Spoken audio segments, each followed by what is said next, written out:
fils, Alexis Orsa. Quand ils vinrent louer 2 chambres au 5e, le portier, un coup d'œil plein de mépris suprême, comprit tout et conclut.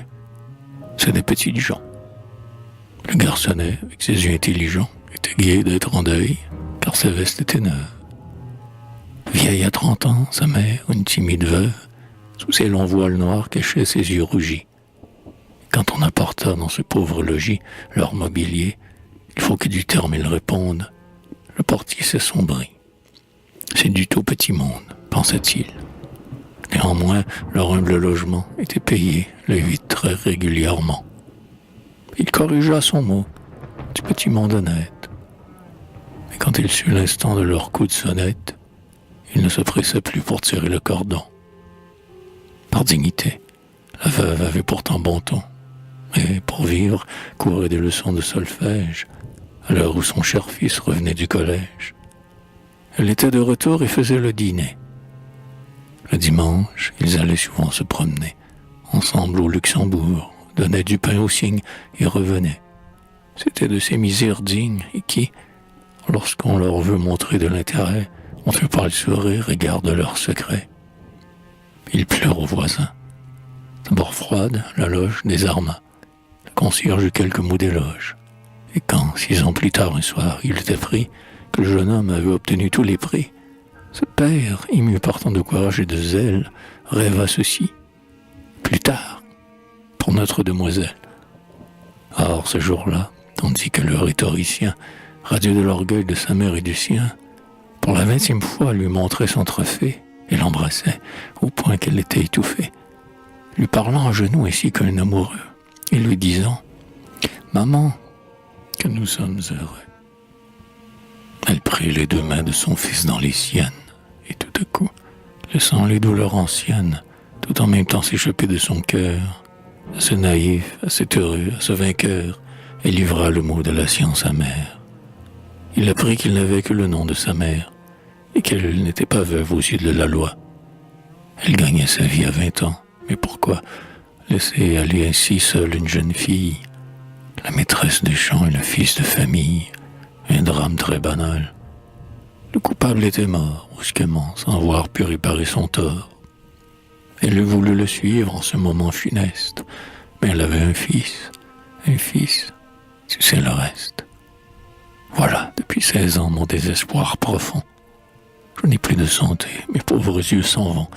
Tu n'as pas de métier et nous avons des dettes. L'enfant avait rêvé gloire, sabre, épaulette, un avenir doré, les honneurs les plus grands. À présent, il voulait gagner 1200 francs. Il consola sa mère. Il parla comme on prie. Tu sais, nous connaissons quelqu'un à la mairie. Il me fera nommer. C'est un chef de bureau. Ah, prouve qu'à 20 ans, j'ai un bon numéro. Mais oui, j'ai de la chance au jeu. Ne sois pas triste. Puis ce n'est pas pour rien que je suis un artiste, que je sais un peu jouer du violon. On peut faire un métier, du talent de salon. Je me sens un courage indomptable dans l'âme, tu verras. Mais ris donc, maman. D'abord, madame, je ne serai pas content que quand vous aurez ri. La pauvre heureuse mère, un sourire attendri, éclaira fugitif sa figure chagrine, puis, tendre, elle attira son fils sur sa poitrine, et le serrant bien fort, elle pleura longtemps. Le soir, quand il fut seul, l'enfant de 17 ans, en rangeant à côté des autres sur leur planche, ses livres gaufres et d'or et tout dorés sur tranche, à ses rêves d'hier pour toujours dit adieu. Comme il l'avait prévu d'ailleurs, le reste eut lieu. Un emploi très modeste occupa sa journée, et la bonne moitié de sa nuit fut donnée à racler des couplets dans un café-concert. Car il avait raison, et pour vivre tout sert, mais du jour où l'enfant accepta la bataille, il cessa tout à coup de grandir, et sa taille resta petite ainsi que son ambition. Quand le portier connut cette décision, offensé dans ses goûts d'homme aristocratique, il ne put retenir quelques mots de critique. Ces gens de peu, dit-il, ont des instincts trop bas. Ils voudraient s'élever, mais ils ne peuvent pas. Ce jeune homme pourtant donnait quelque espérance, c'est certain, mais voilà, pas de persévérance. Et dire que jadis mon épouse estima qu'il pourrait convenir un jour à notre Emma. Je souris quand je songe à ce projet folâtre. D'ailleurs, nous destinons notre fille au théâtre.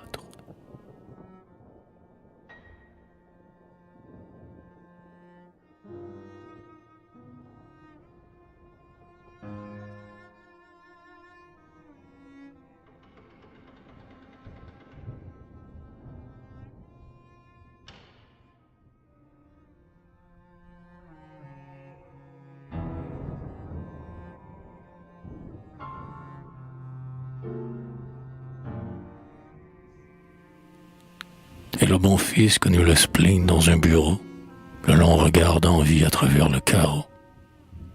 Sur le libre flâneur qui se promène et fume, l'effect odeur du poêle à qui l'on s'accoutume, mais qui vous fait pourtant tousser tous les matins.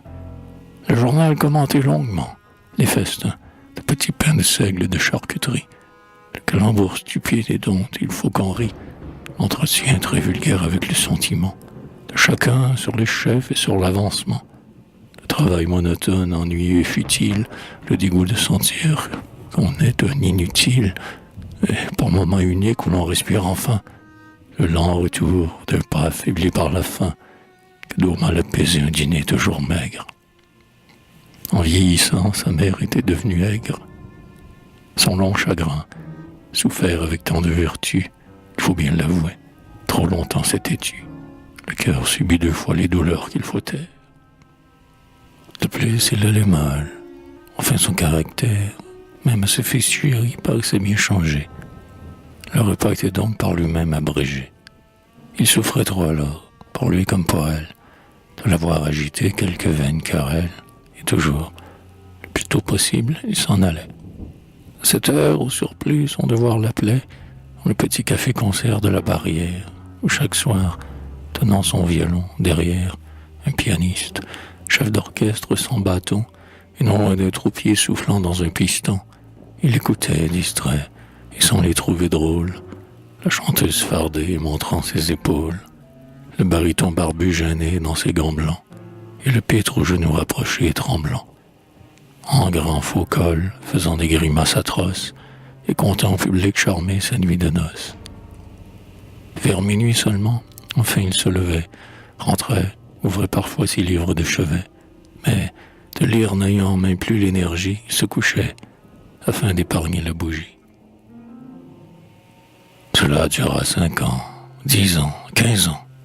Hélas, 15 fois quand revint la saison des lilas, dans la rue, il put voir, par les soirs de dimanche, les fillettes du peuple, en fraîches robes blanches, près du trottoir où sont les pères indulgents, jouer à la raquette avec les jeunes gens, tandis qu'il s'éloignait, toujours seul, le timide.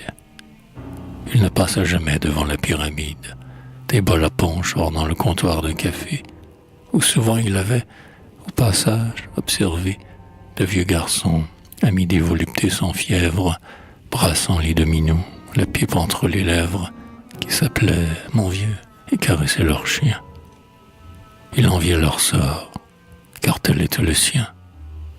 Gagner le pain du jour et le terme au trimestre. Dans les commencements qu'il fut à son orchestre, une chanteuse blonde n'y fut tisée qu'à moitié, sur lui laissa tomber un regard de pitié. Mais il baissait les yeux quand elle entrait en scène. Puis, peu de temps après, elle passa la scène. Il mourut toute jeune, en plein quartier Bréda. À vrai dire, il l'avait presque aimé et garda le dégoût d'avoir vu, chose bien naturelle, les acteurs embrassés et tutoyés par elle, et son métier, lui, fut plus pénible qu'avant.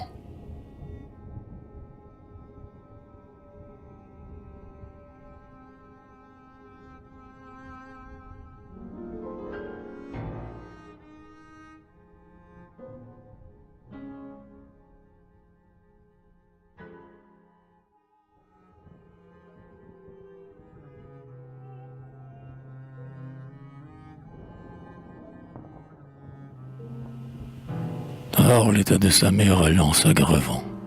Une nuit vint la mort, triste comme la vie, et, quant à son dernier logis, il le suivit, en grand deuil et traînant le cortège obligé, des collègues heureux de ce jour de congé. Il rentra dans sa chambre et songea, solitaire. Il se vit sans amis, pauvre, célibataire, vieil enfant étonné d'avoir des cheveux gris. Il sentit que son âme et son corps avaient pris, depuis 20 ans, la lente et puissante habitude de l'ennui, du silence et de la solitude. Qu'il n'avait prononcé qu'un mot d'amour, maman, et qu'il n'espérait plus que son simple roman puisse augmenter jamais d'un plus tendre chapitre. Le jour, à son bureau, le soir, à son pupitre, il revint donc s'asseoir, résigné mais vaincu, et libre, il vit ainsi qu'esclave il a vécu. Même dans la maison qu'il habite, personne ne songe qu'il existe, et la nuit, quand il sonne, le vieux portier, il a 77 ans, et perd la notion des choses et du temps, se réveille, maussade, et murmure en son antre. C'est le petit garçon du 5e qui rentre.